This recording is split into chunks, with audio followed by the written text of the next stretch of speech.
This podcast event is brought to you by our sponsors, Eleva Coffee Lounge, Amir and Sue, Derek Todd Photography and Media, Alicia Events, 360 Arts and Production, Big Top Entertainment, and AV Bowman Support Services.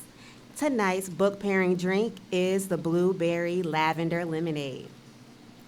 Today, I'm honored to welcome Megan Jenifer-Harris, a sound therapist, speaker, and author of Sovereign and Unbound.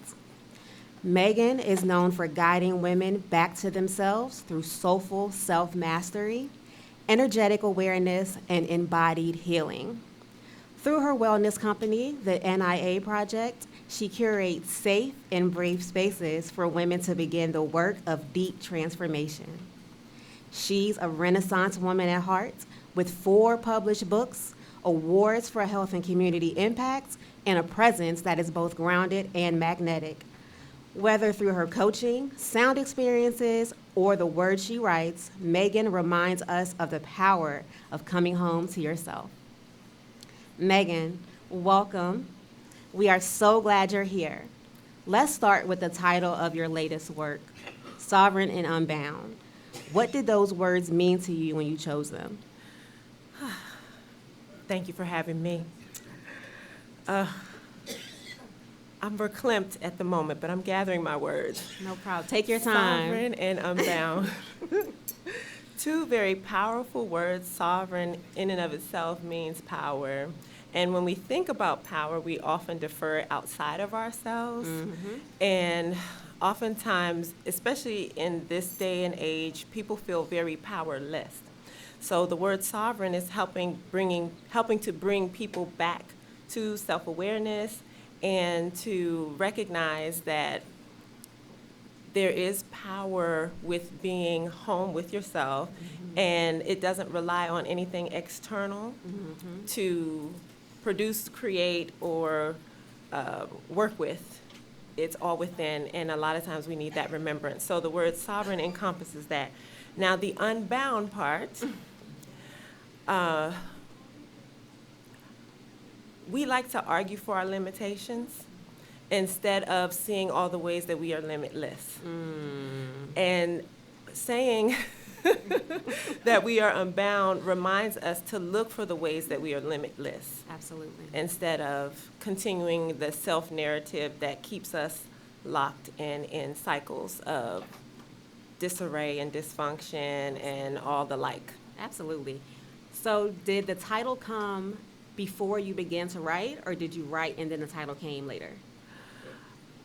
That's interesting. It kind of happened simultaneously. Okay.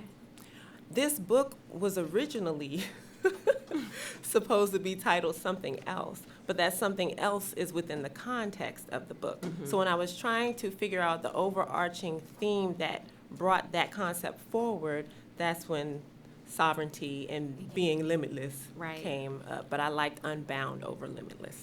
I like that. It's a great title. It's provocative. It gets the people going. Yes, it does. Now that the book is out, does the title mean anything different to you? Oh, man. The face shows it all. It does. I didn't realize just how impactful this book can and will be. Mm-hmm. I didn't realize how much it could just stand alone on its own as a conversation piece, as a door, as a window, as a mirror. All the things. Yes, many things. Yes. We are here in front of a live audience, and a lot of the guests here today, they're going to get the book for the first time today. Yes. But I feel lucky because I feel like I had an early release copy of the book, and I got through it with some tears. It's a beautiful book. Something that stuck out to me was the idea of alignment versus certainty. That is something that is a thread throughout the book, but you talk about it early.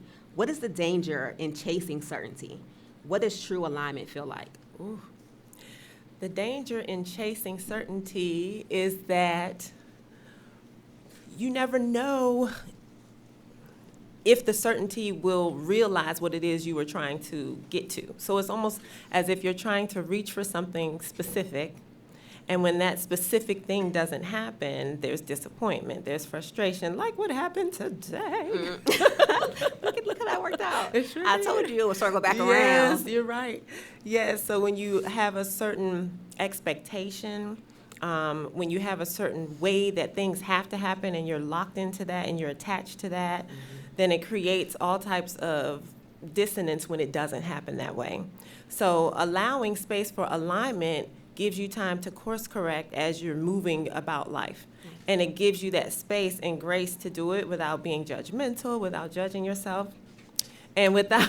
I love how fast that came back around. Yes, and allowing yourself to really listen to that inner knowing, that inner hum that we all have. Alignment is really about getting to a place where, I'll give an analogy. Can I give an analogy? Please do. So me being a violinist, we are constantly listening for resonance. And what that sounds like is on that particular instrument, when the note is in tune, I won't go into too much detail, but there's this quality that the notes create when they are resonating because of some other stuff related to physics. And that resonance, when it happens, it expands the sound. It grows, it compounds, and it sounds more direct. It's full, it takes up more space. It's real, it's true. The same thing happens with us when we are resonating with something else. It comes to us, it amplifies us, we feel invigorated, we feel in tune, yes, and it becomes more clear, even if the certainty's not there. Certainty comes with the thinking mind, and the thinking mind gets in the way a lot of times. Like, we prioritize the thinking mind over everything else, which can be laborious, and it can be frustrating, it can be unnecessarily hindering, and I'm a thinker. That's my husband. She's a twice valedictorian, if you don't know. Yeah, so the thinking can really oftentimes create blockages and Put you in a box. And just stuff things up. And when trying to be certain about stuff, the thinking mind will oftentimes think it's doing its job. But a lot of times it's just cackling. Can you all relate? Can you all relate? Okay, in everybody's house right now. Sorry. Look, when she hits you in the back of your head, what's on? Just say sovereign and unbound. Sovereign and unbound. Hashtag sovereign and unbound. Hashtag sovereign and unbound. Megan, chapter 3 opens with highlighting unspoken limits. Can we take a dive into that a little bit and explore, what we can take away from this concept? You want me to read a little bit of the opening? Is that okay? Okay. can read a Yes, little bit. please. Yes, please. Okay, let me find it. Where are you? Okay. Chapter 3, Unspoken Limits and Hidden Influences. When I was a kid, I asked why a lot. Not to be difficult, I just wanted to understand things. If a rule existed, I figured there had to be a reason. But when I asked my dad why we did certain things a certain way, his answer was always the same: because I said so. End of discussion. No explanation, no conversation, just a full stop. For a long time, I accepted that. I didn't realize how much it shaped me, not just in that moment, but in the years that followed. I learned that some things weren't meant to be questioned. I learned that authority had the final word.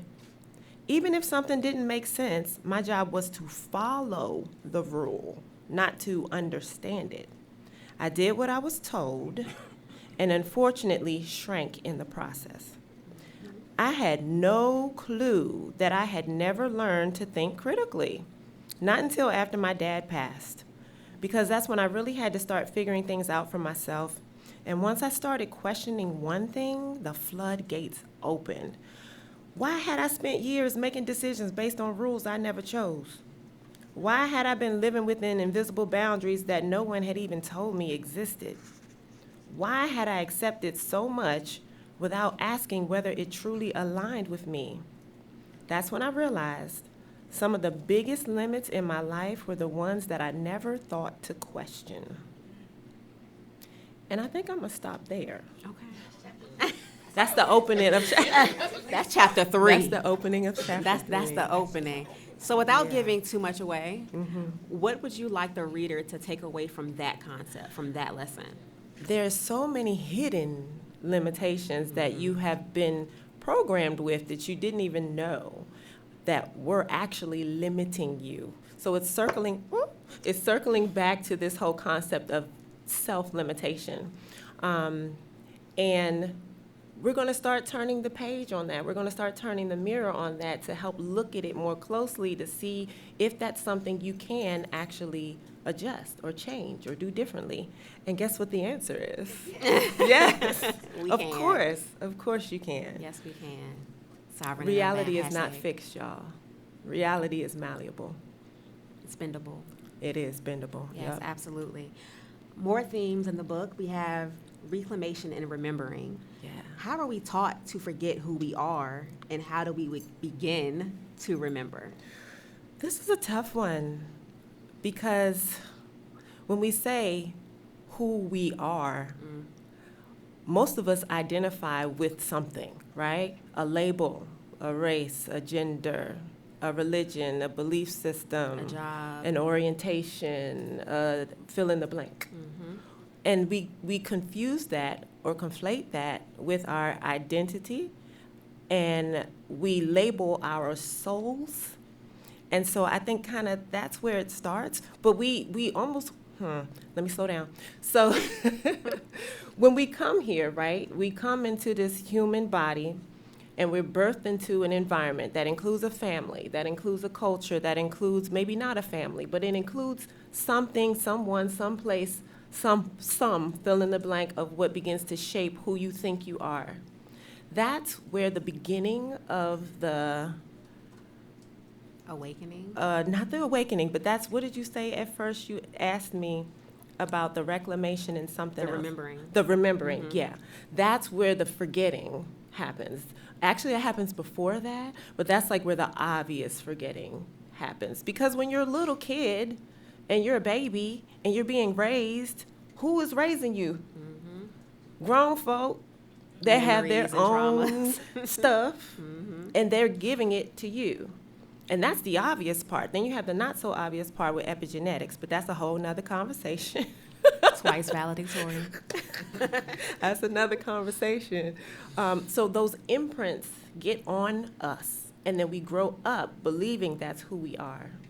But that's not who we are. That's only an aspect. That's only a perspective of this avatar, but that's not the essence of who we are. So we forget. And the remembrance and reclamation can happen now that you're grown. How do we begin to remember? How do you begin to remember? Ooh. Getting quiet, allowing, and with the noise of the world, social media, conversations, groupthink, chats, chatbots, AI, everybody. There's so many inputs, and there's so much flooding our nervous system 24/7 that we need to do things to help us reset and reconnect to our natural rhythmic cadences. And once we're able to do that, then we can get more clear and hear and be able to recognize what is in resonance with what you're doing and what you're supposed to be doing for you, for your soul's journey. And it takes being patient with yourself. It takes bypassing that judgmental mind that will come in and say, like, girl, you needed to move that pedal over. You gotta bypass that a little bit and really listen in to, I mentioned something called your inner hum. That's that song that sings inside you that is something that doesn't go away. It doesn't disappear. It's there, but a lot of times it's being drowned out by everything else. All the inputs, Noise. everybody else's beliefs floating around in your head, everybody else's preconceived notions floating around in your head, saying words that you heard somebody else say. You're like, why did I say that? Oh, she said that. That didn't come from you, and so forth. Getting quiet, being still. And you can even ask yourself questions like, oh, all right, I'm ready to do this, self. What's next? And then listen. and see what comes up, or become more aware, start to pay attention to the little things, not to be obsessive, but to be observant of the way that things are moving in your favor that you may not be noticing because of all the other stuff happening. That was a long answer. But listen, but it resonated. It did. We Yeah. appreciate it. Get through what you need to get through. Okay. So let's talk about the soul beyond the surface. Ooh, my favorite. Can't you tell? You were not always in this space of remembering. You were not always in this space where you knew who you were. And even now in this space, at every level of our journey, we're continuing to learn, continuing to ground, to continuing to understand what it means to walk in our own path. What helped you uncover a deeper understanding of soul beyond external identities? It's a conglomerate of things and people and events that help me. And I speak to these things, people, and events in the book. But specifically, one of the things that really cracked me open and left me raw and bare and having to build was when my father suddenly passed away when I was 22 years old. I had just turned 22. I had one more year of my undergraduate degree to complete. And there was this chasm of not knowing what to do or where to go or who to turn to. And I'll be transparent, my childhood was idyllic. And that's a different story that you hear oftentimes coming from people with richly pigmented skin. You hear a lot of stories that didn't include an idyllic childhood. So when my father passed away suddenly, that totally disrupted everything in our house. Everything. And so that was the main primary split that got me on this path of, well, what is this? What is the purpose of life? Why am I even here? I want to crawl in a casket with him. But I was too scared to do that. I was too scared to do anything about that. But I felt like I needed to do something, but didn't know what that was. So that's what cracked me open. And I had always been a curious seeker-ish child. And so that curiousness, that curiosity started getting bigger, like once he passed away. And that's what led to this whole soulful journey. Okay. Speaking of soulful journeys, you speak of something in the book called the Soul Care Matrix. Yes. I hear you have an excerpt I do. that you would like to share. Yes, I have a quick excerpt about this. Let me find it. Okay. The Soul Care Matrix, TM, and how it came to me. At one point in my life, I believed that blessings, miracles, and divine orchestration belonged to a single tradition. That's what I had been taught, until I learned otherwise and started my own unbinding process. Through deep ancestral clearing using the Alexander method of vibrational sound and energy therapy, something cracked open. I saw not just intellectually, but viscerally, that divine intelligence was not confined to any one tradition. This realization changed everything. It was the moment I understood that spiritual systems do not grant power, they channel it. If spiritual traditions offer structured paths for moving energy, then it's also possible to create frameworks that help people move through personal transformation. That's exactly why I created the Soul Care Matrix, TM, a structured way to navigate the process of unbinding from illusions, realigning with personal truth, and embodying sovereignty. Just like Ifa, Christianity, or any other spiritual system, this is not about the one right way. It's a guide or a map, one that walks you through each layer of the unbinding process so that you're not wandering in the dark. And then there's more. Okay. So much more. So much more. So much more. What did you release in order to receive this framework? Oh my gosh. Oh. Okay. So I talk about this in the book too, but I didn't give specifics. So there was a debt that I had hanging over me. It was a financial debt that had to be satisfied, and it was a deadline coming to satisfy that debt. And I was like, okay, what we gonna do? And so I reached out. Well, no, my teacher reached out to me, mentor reached out to me, and she was like, you need to tune yourself every week for the next month.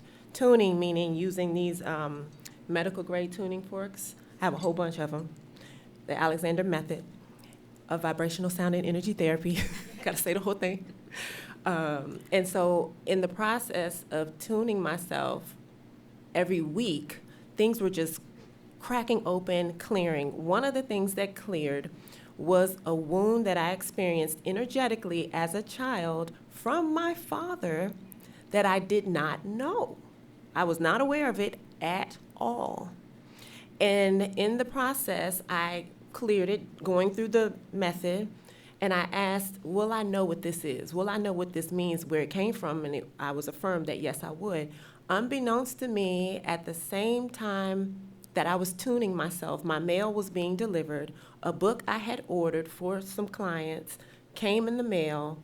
I cleaned everything up, cleared everything up, sat down, and was like, let me look at this book and see what's in here. But I wasn't looking at it for me. I was looking at it for my clients. But I literally turned maybe 1 or 2 pages, scanned to the bottom of the page, and there it was, clear as day, the exact injury I experienced that had caused that block to occur in that part of my energy system.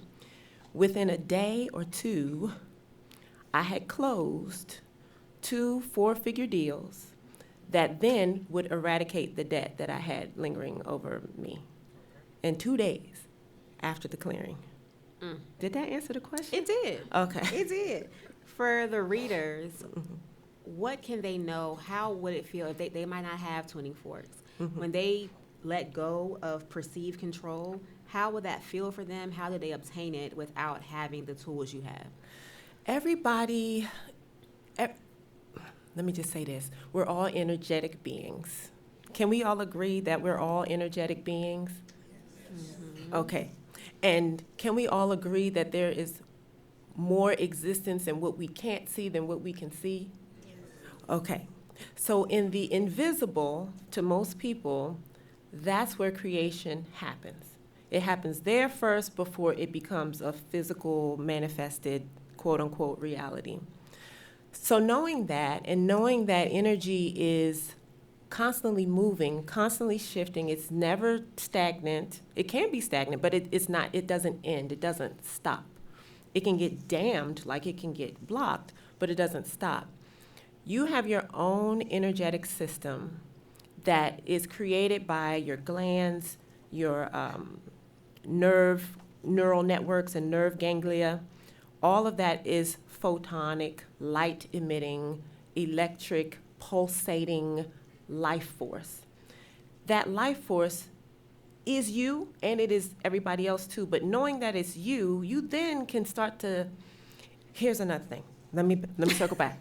So one of the things that I say in the book is one of the biggest lies or biggest illusions. This book takes you through gates to help the unbinding process. And one of the biggest illusions is that we are separate from God. That's one of the biggest illusions, that we are separate from Source and Creator.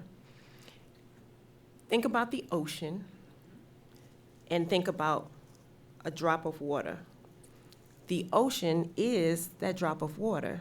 This part was good. I remember this part. It's the same.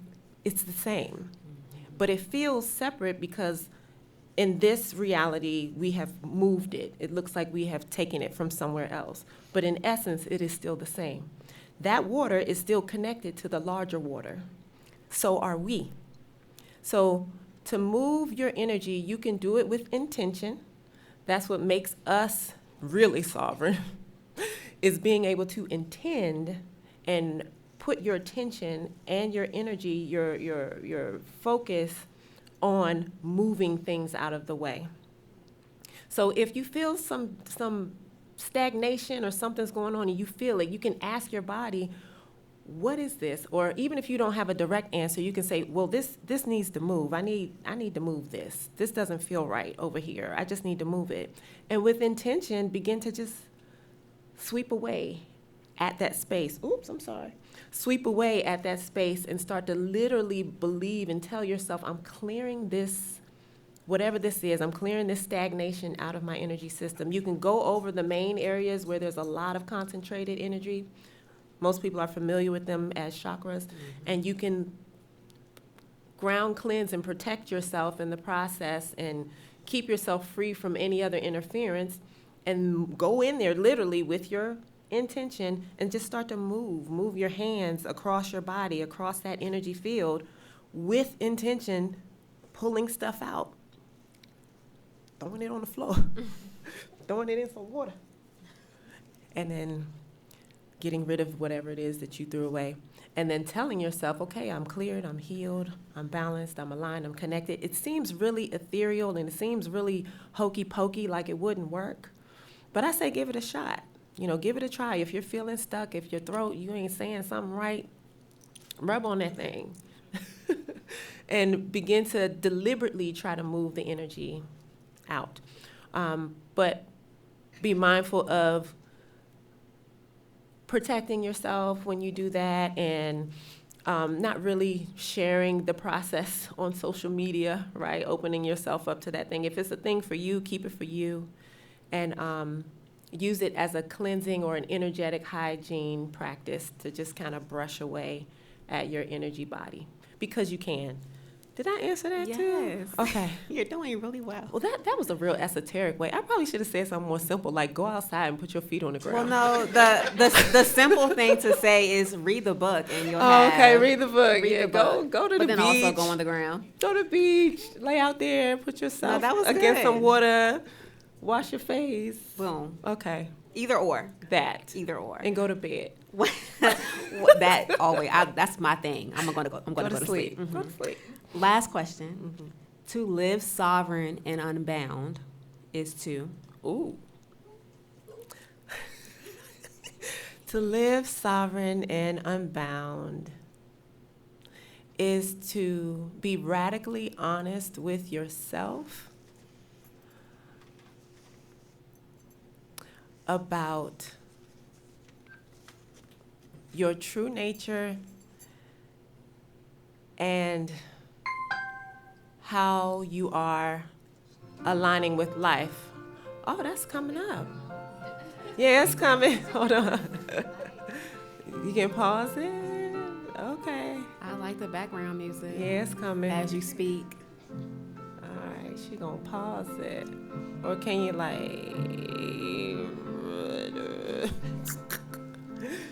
or just turn down the volume? There we go. There we go. That's coming.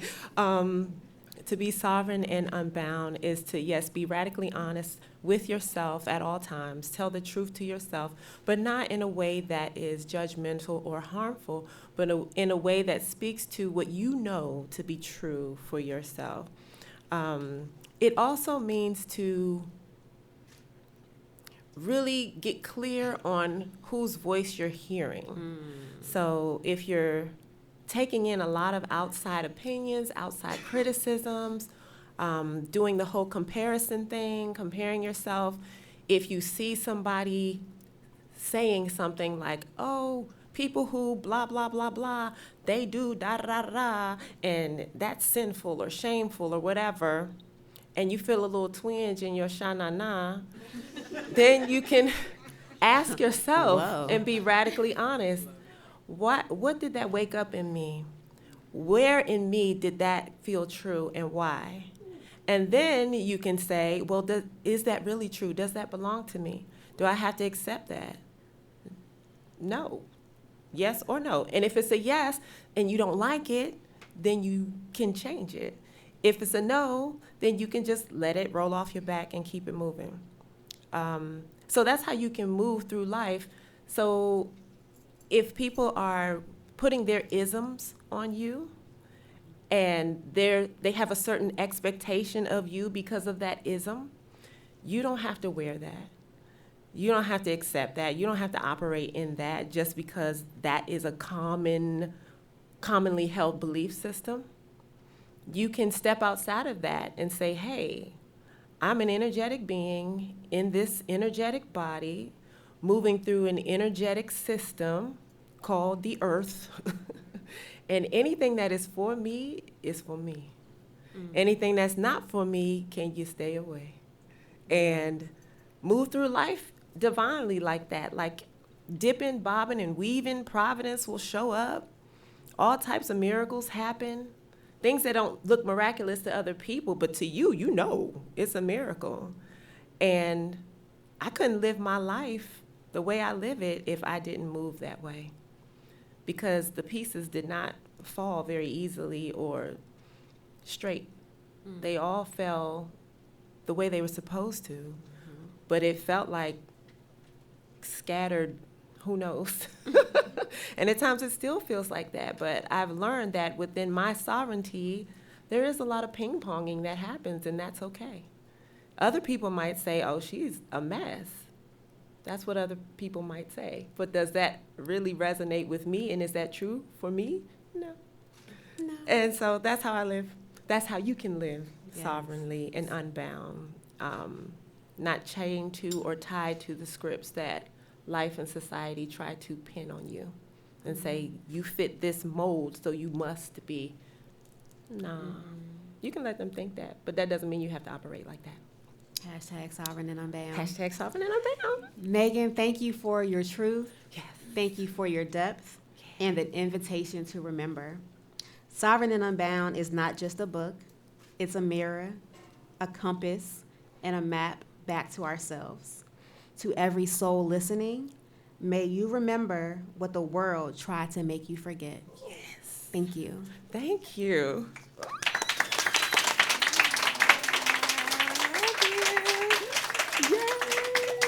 Do I introduce the piece? Okay. So y'all got a little glimpse of a piece that I'm going to play right before we go into some Q&A. And I wanted to play this piece. I started out with, a little R&B set. But this piece, before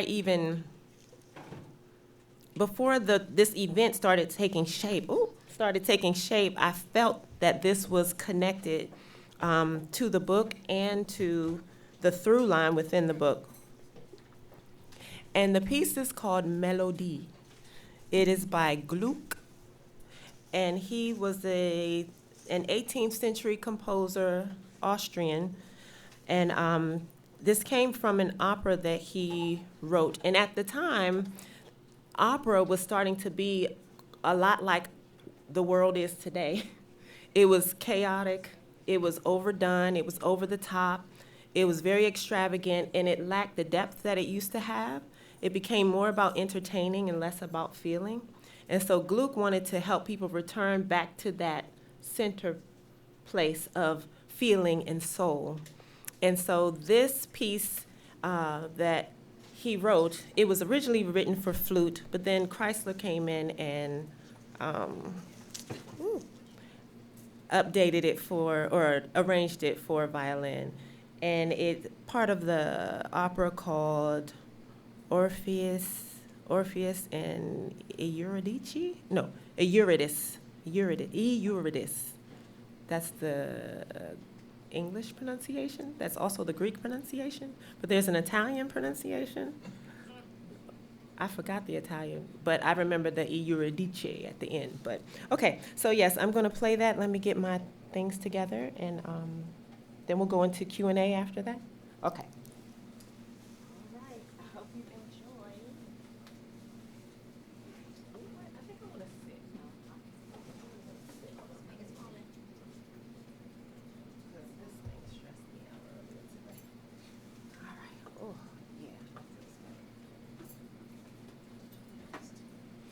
You can actually stop it.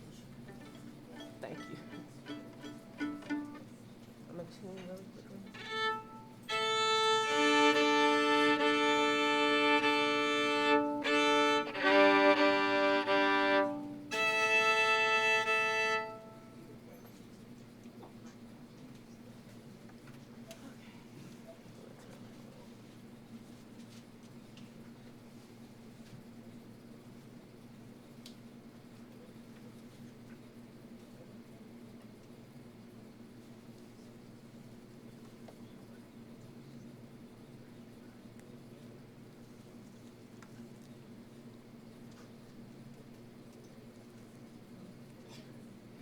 waiting for the music again. Huh? I did what? I did. Yes.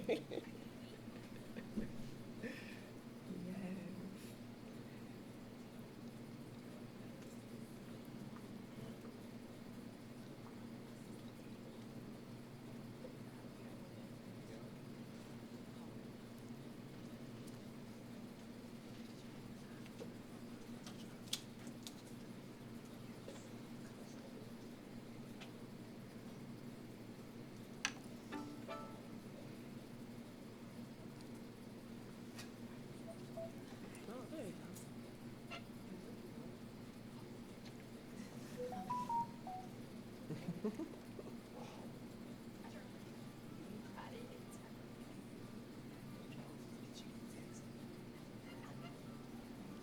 Is that it? Oh, it's too low. So we got to start it over. It's too quiet. You got to turn it all the way up. I got to hear the clicks in the beginning.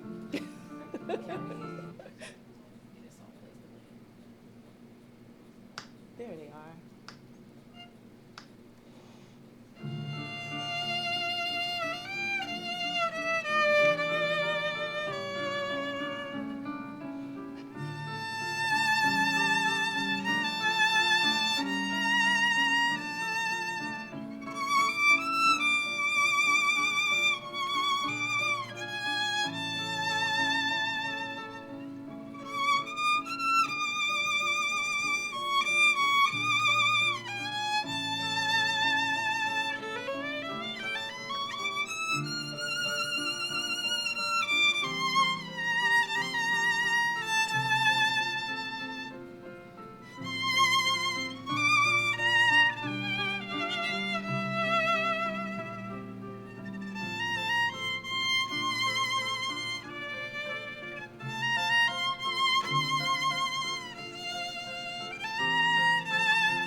So now it's time for Q&A. How do we do that?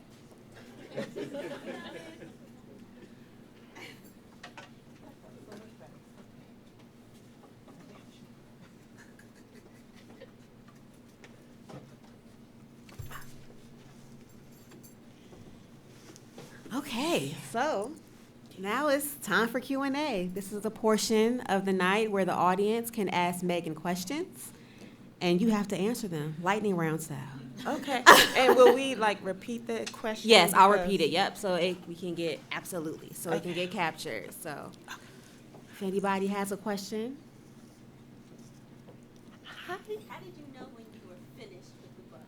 Oh, You were like, How did So our first question is, how did you know when you were finally finished with the book? I had to make a choice to be finished. One, I had a deadline, so I had to finish. Two, I knew I accepted imperfection in the process and was just like, okay, this is all that I have to say. I could say so much more, but people don't read like 300, 400-page books. They they barely read 200 pages. I was so excited when it came and it was that That big. I can do this. So yes, I just accepted that imperfection would be there. I stuck to the deadline. I stuck to the amount of chapters that I had decided I was going to write, and just wrote within that framework and timeline and got it done. That's how I knew I was finished. Nice. Yeah. piggyback off that question. Hey, girl. So happy. This is my friend, y'all. Hey, from friend. I like your middle glasses. school. Oh, wow. Yes. So to piggyback off that question, when you said you had to make yourself finish, will there be a sequel or a part two? Ooh. So piggybacking off the first question of when did you know you were finished, will there be a sequel to Sovereign and Unbound? That is yet to be determined. However, a workbook for Sovereign and Unbound is in progress. The process That's is happening needed. already. So a workbook is coming soon. Yes. I'll be your test subject. Yay. In the back. So piggybacking off of that, We like piggybacking. it reminds me, like, as I was reading it and you kind of talked about the soul care matrix, I was thinking, like, if that could be, like, a workbook or some type of, like, companion guide or something like that. So how can we access the soul care matrix? Like, once we're done reading the book and we decide we want more, what is next? Yes. So while reading the book, one of your readers was so into the soul care matrix that she wanted to know, okay, so how do I apply this? Where do I find this soul care matrix? How can I work this into my life? Where do I go to find this soul care matrix? Is it in the matrix? There is a place to go. You can go to thesoulcarematrix.com, and there is a free download there. It is like a 6-page worksheet that can help start you moving through the matrix. Yeah. Soulcarematrix.com. The matrix. Will we get lost in the matrix? No, you see on the front of the book, it's a spiral. It's a Fibonacci sequence. It is. And so it's continuous. It's continual, but it is infinite. And it's still contained. It's a creation process. You will not get lost. It'll always bring you back home to yourself. Nice. Thank you. Yes. Audiobook. When are we going to hear this? So yes, Megan, the question is about audiobooks. When will we get to hear Sovereign and Unbound coming through our headphones and our speakers in traffic when we need to stay grounded? In Yes. your voice. The Megan voice. We do not want to hear the automated version. We need to hear the Megan Jenifer-Harris voice.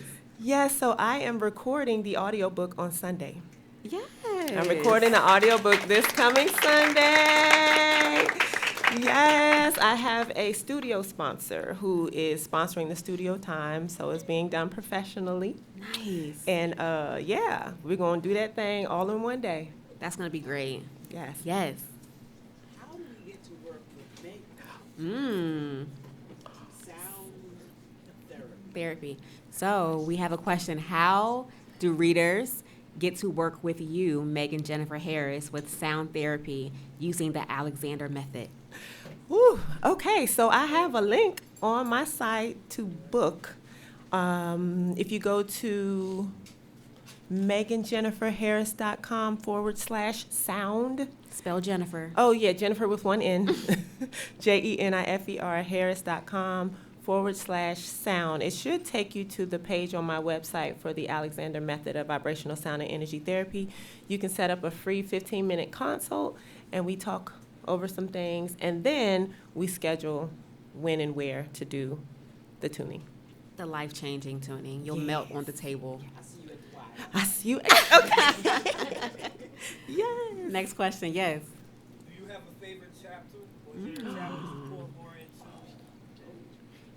Do you have a favorite chapter, or is there a chapter that you felt that you were pouring more into? I want to say chapter 4 was probably my favorite chapter. Yeah. Chapter 4, because that really started getting into that gate of illusions. Like, I just got chills. yeah, it It really started does. getting into that gate. That was Snatched 'em up. my favorite chapter. That's It's going to a be the little one spicy. that readers are going to be like, oh, she What? wasn't. You warned us, though.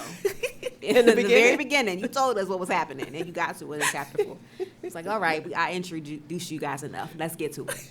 So I agree. Yeah, chapter chapter 4 is 4. that chapter for sure. Any more questions? Yes.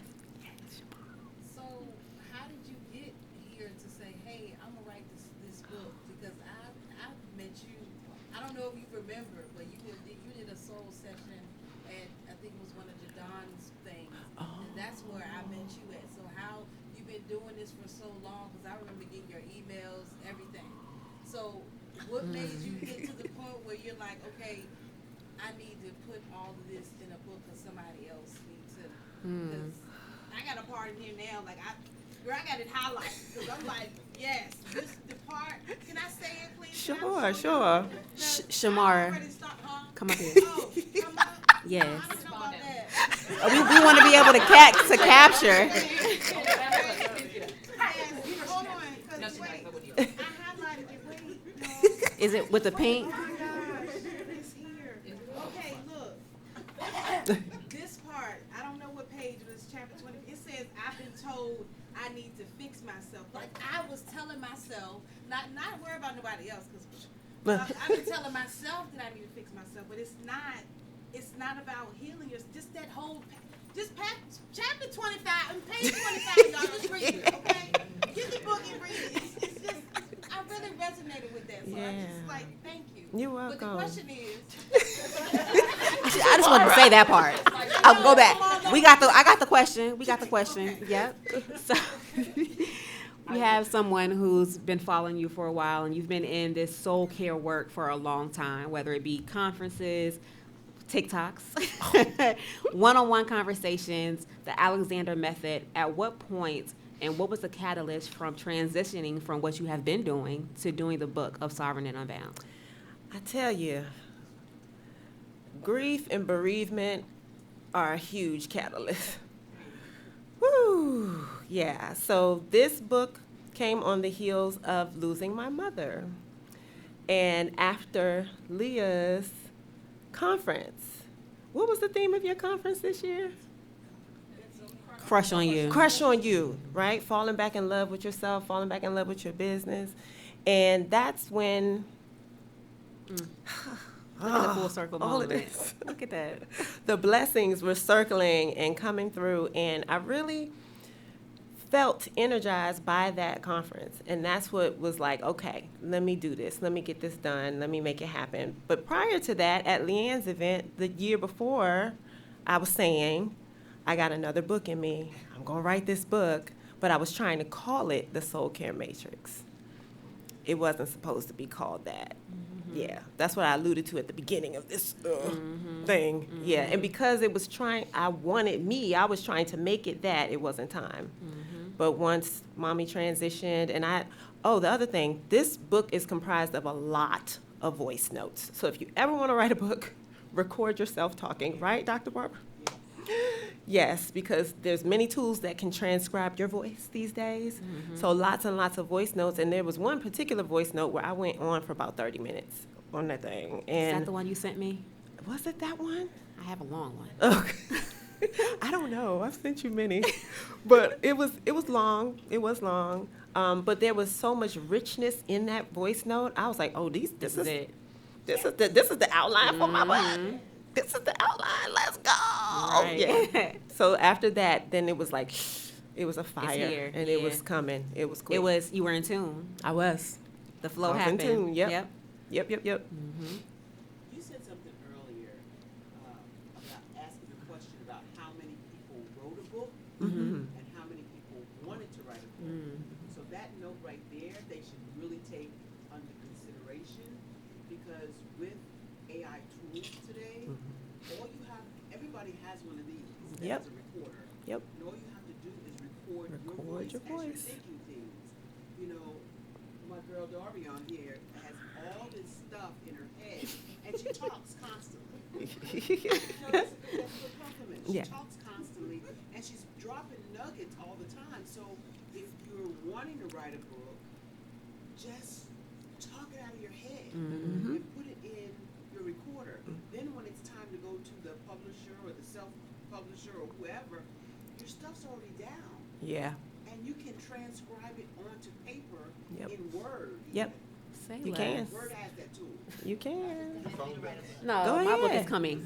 Come on. I have all the voice notes. Yes. Transcribe it in your phone. That's awesome. Yes. I'm excited about books. Yes. Any other questions? I guess I have. Okay. You have to now. Well, listen, my questions got taken. My man here. So for aspiring authors, because I do have a couple books I have started writing, what advice would you give for us as far as like staying on the course? Because you talked about like meeting the deadlines and writing those chapters, just making it be effective as you write it for whoever the audience is. Like, what advice would you give? For aspiring authors, what advice do you have for staying on the course for it to be effective for their target audience? Assuming you know your target audience already? Yes. ma'am. Okay.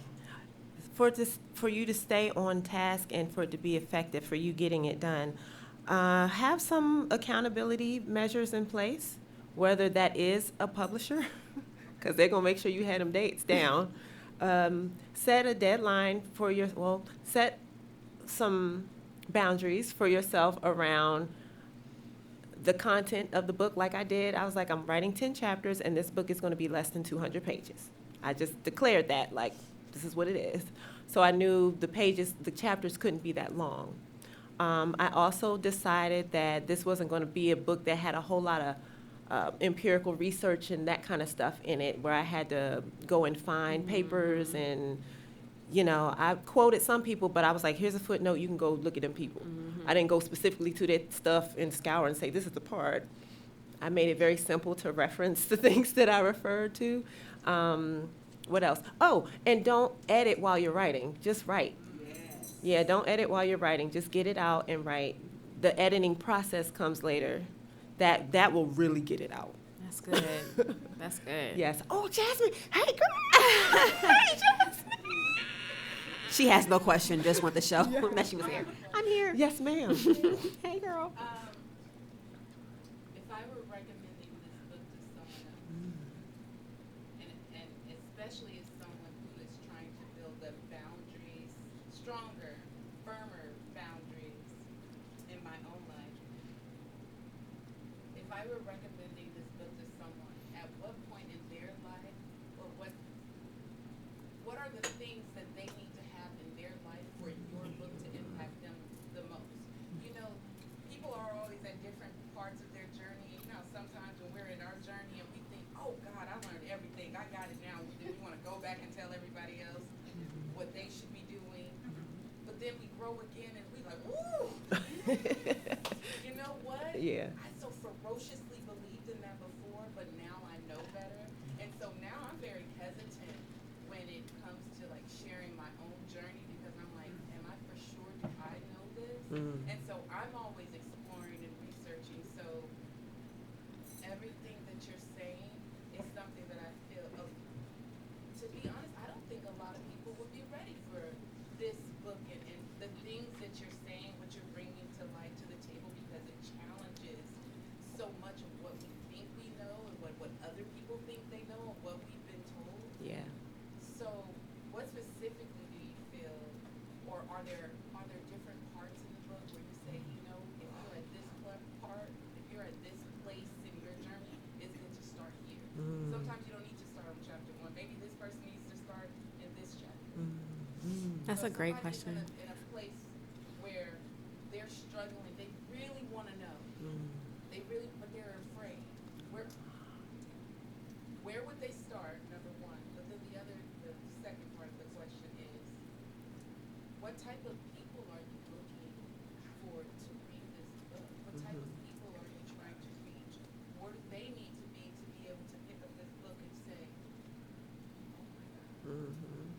Now I want to make sure I get this right. Okay. So I feel like I'm in school. So if I'm correct, just now you said 2, but I think we have a 3-part question. Okay. Okay, y'all heard that too. It's really 3. So for the first part, when you want to refer this book to someone, but you want to be able to respect their boundaries while holding your boundaries, how would you know when it's okay to refer the book to them?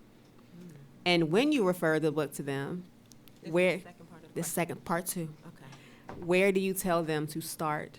Is it from beginning to end? Would you pick a certain part that might not, I wouldn't say start at chapter 4 if I'm talking to my mother who goes to church every Sunday. I might say, start maybe at 1 with her, right? So let's start with those 2 parts first. Okay. Hello. Hello. Okay. So this book is written for, I want to say, the curious. Someone who is curious about life, whether it's their spiritual path or whether it's about finding a new way to do things, whether it's about questioning certain things that they're just unsure about, and they are uniquely curious. Like, I want to know how I can do fill in the blank, or I want to know how I can overcome blah, blah, blah, blah, blah. I've been told all these things, but something's not sitting right with me. I'm curious to know if there's something else. So that's like the primary indicator, a level of curiosity around wanting to experience something different or wanting to try another route. And the book doesn't tell them, okay, this is it, I have the answers for you, do X, Y, Z, follow A, B, C. No, it's a lot about self-inquiry. And if they're afraid of themselves, which they might be, didn't you say they might be afraid of something? Then yes, it could touch on some things, but I tried to use language that was gentle and grounded and loving and safe. So it didn't feel like I was coming for you, you know what I mean? Or creating some self-conviction, but more like, let's look at this. Let's walk this way. Yes, discover here's together. my hand. Let's walk through this. So the curious, and I would say starting at 1 is a really good place to start because it opens with, this is something for you to taste. And if it tastes good, you can swallow it and it can become part of your milieu. But if it doesn't, leave it behind. You don't have to swallow it. You can spit it out. And you say that in the book. You say if you made it to this point, then you're not scared. Let's keep going. Let's keep going. So yeah, I'm walking people through the process from the beginning of the book. Did that answer your question? You answered all 3 parts. I believe. did.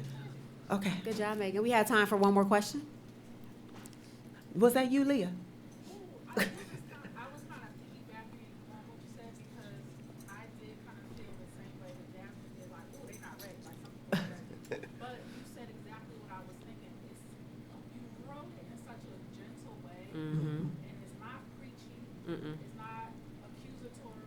So it's kind of like if they get it, they get it, but if not, it's like it's okay. Like, it's very gentle. Yeah. Very Megan. Very Megan. Yeah. It's a small violin playing in the background. Welcoming you home. Oh. I read it in your voice with like the gentle pauses and stuff. Yeah. I wanted to put on white after I read it. You did too. I'm telling you. I was very Megan. I turned my fireplace on, made some tea. Like, I'm ready to go home to myself. Yes. Sovereign and hashtag Sovereign and Unbound. Hashtag Sovereign Unbound. Yes. Well, again, Megan, thank you for answering our questions. Yay. Thank you, audience, for your questions. Yes. Have a good night. Have a good